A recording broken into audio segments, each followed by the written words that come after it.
Welcome, everyone, to Monday, the second week of Advent. Today's theme is flowing with milk and honey. If you are familiar with the Christian tradition, whether you identify as Christian or not,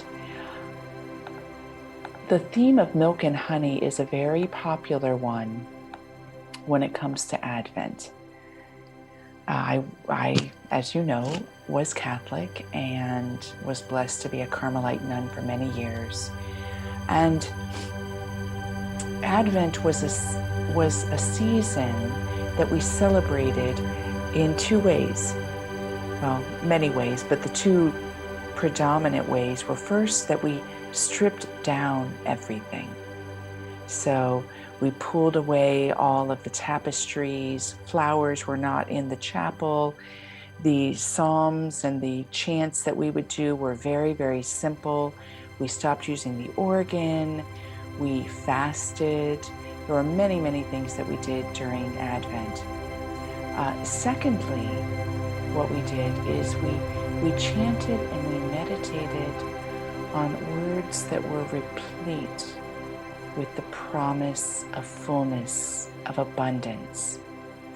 And so the passages that you find largely in the Hebrew text, sometimes called the Old Testament, the passages had images of coming into a land flowing with milk and honey. Now, the actual reference to this, which you will find circling about in Jeremiah, in Exodus, in Deuteronomy, in Leviticus, in so many of the books, even in the New Testament, you'll find that you're kind of circles back to the promise made when God said he was going to free the Israelites from captivity and lead them into a land flowing with milk and honey. And if you've ever seen the old amazing film, The Ten Commandments, or read the passages, you'll find that the Israelites were led away from Egypt through a series of miracles that boosted their confidence and also had the Pharaoh want to get rid of them until he changed his mind. You have them moving out into a period of 40 years in a desert. And during that 40 years, they are again and again reminded that they are being led into a land of milk and honey. So it's a perfect reference and metaphor for the season of Advent, because Advent is a time of letting go of anything that might be limiting us as we open ourselves to become new life, receive new life. So it's a time of stripping away, of letting go, of entering into, because we've had that theme, chaos, of entering into that place of chaos before creation. And so that can seem like a long time, 4 weeks, right? Think about 40 years. But referring a little more deeply to the 40 years, I think that it takes us a lifetime to self-realize. So 40 years, in my estimation, is not very long of a time to find yourself in a period of desert and looking forward to being the promise of new life, of having the balm of being in the land, your inner land of milk and honey, where you are nourished, nurtured, where you taste the sweetness of your own being at all times. When I was about 20 years old, this was a few years before I entered the monastery, and I was in a honeymoon time with God, I would spend endless hours in a small mission chapel in Santa Cruz, California. And if you're ever in Santa Cruz, it's a great place to visit. It's one of the historic missions founded by Junipero. And I would get there when the doors would open, and sometimes they'd open as early as 5 a.m. because I knew the person that had a key. And I would stay as late as I possibly could and then fit in work in between that. And every time I entered that chapel, literally, when I would cross the threshold, there would be a divine love that would rush through me. It always came through my crown, and now I know it's the crown chakra. I didn't know that back then. It would rush through the crown chakra and rush through every cell, and I was usually unable to stay standing. I'm stronger now in my ability to receive love like that. But back then it was so, even though my life has been filled with mystic experiences, it was very new because it was so dramatic, all-consuming, and would last for so long. And one of the times I was in that state, and I was kneeling there and I was saying the rosary, which I loved to say. And with my eyes closed, everything was a vibrating white.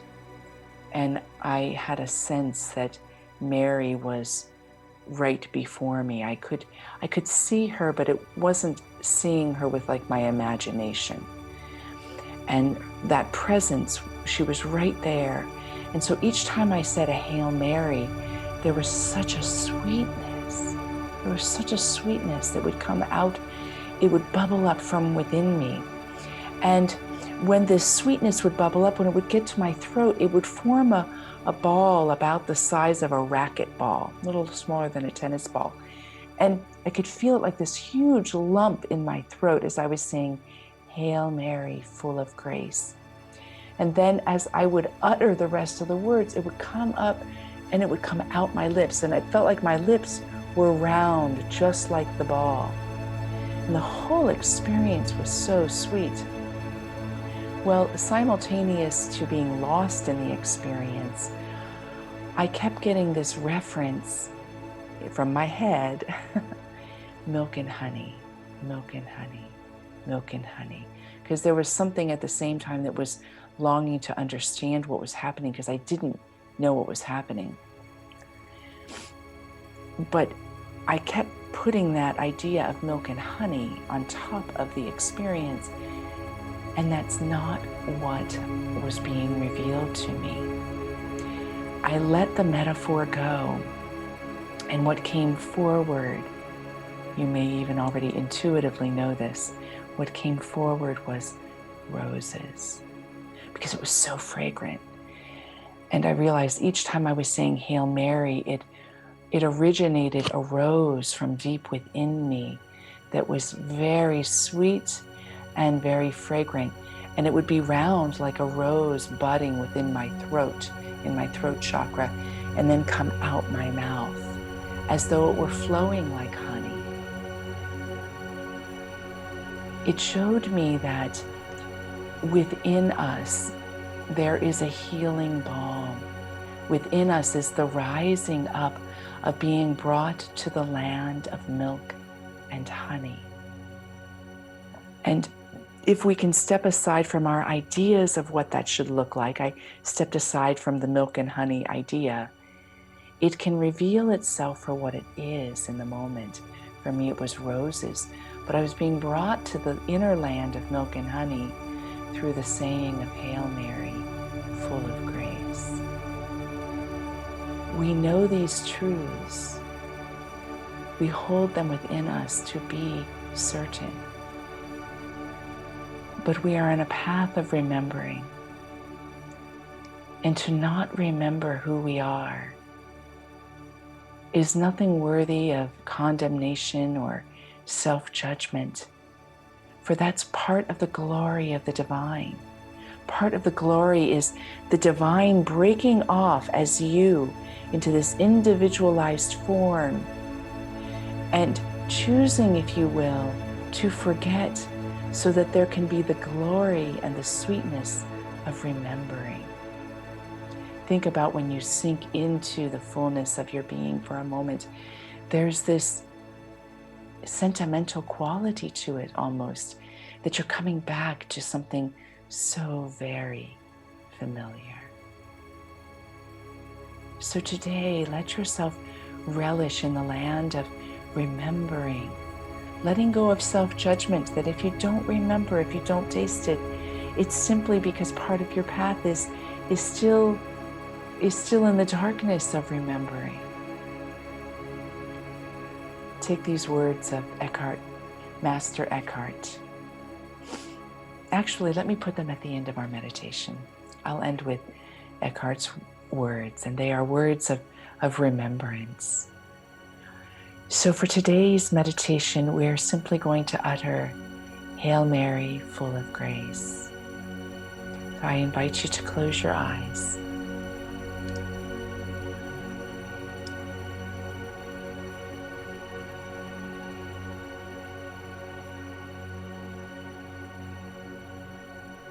And bring the inward gaze to the center of the chest, to the seat of the heart chakra, to the place where the sweetness of love can be experienced.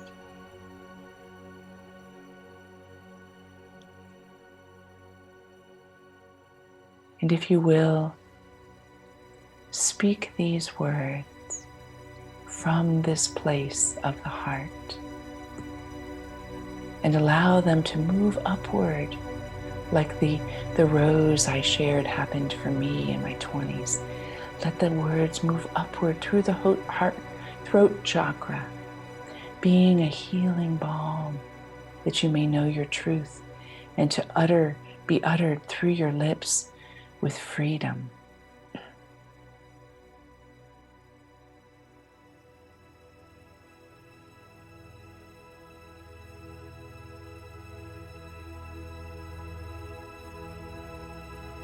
Together we simply say the opening phrase of the Hail Mary together.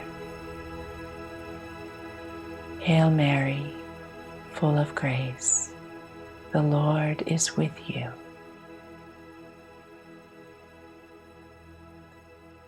Hail Mary, full of grace, the Lord is with you.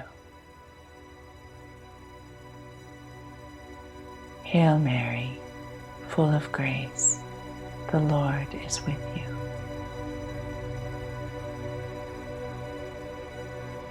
Hail Mary, full of grace, the Lord is with you. Hail Mary, full of grace, the Lord is with you. Hail Mary, full of grace, the Lord is with you. Hail Mary, full of grace, the Lord is with you.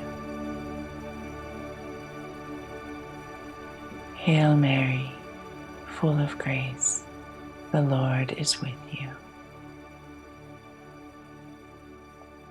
Hail Mary, full of grace, the Lord is with you. Hail Mary, full of grace, the Lord is with you. Hail Mary, full of grace, the Lord is with you.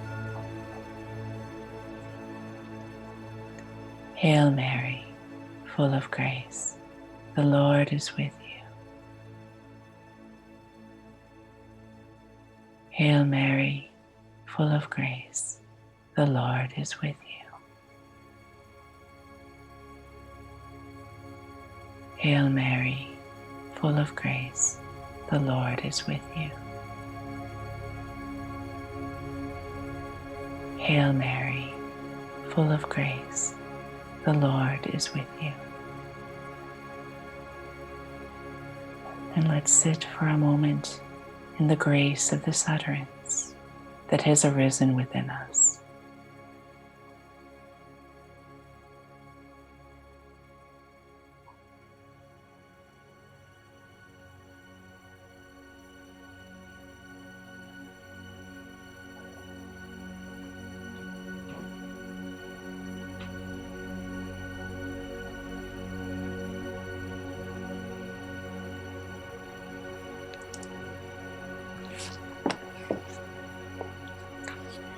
And we end with the words of Meister Eckhart.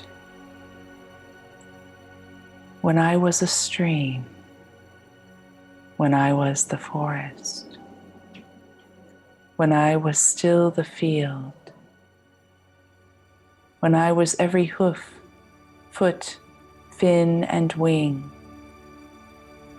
when I was the sky itself, no one ever asked me, did I have a purpose? No one ever wondered, was there anything I might need? For there was nothing I could not love. It was when I left all we once were that the agony began. The fear and questions came, and I wept. I wept. And tears I had never known before. So I returned to the river. I returned to the mountains. I asked for their hand in marriage again.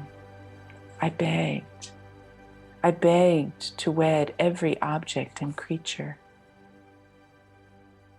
And when they accepted, God was ever present in my arms. And He did not say, "Where have you been?" For then I knew my soul, every soul, has always held Him.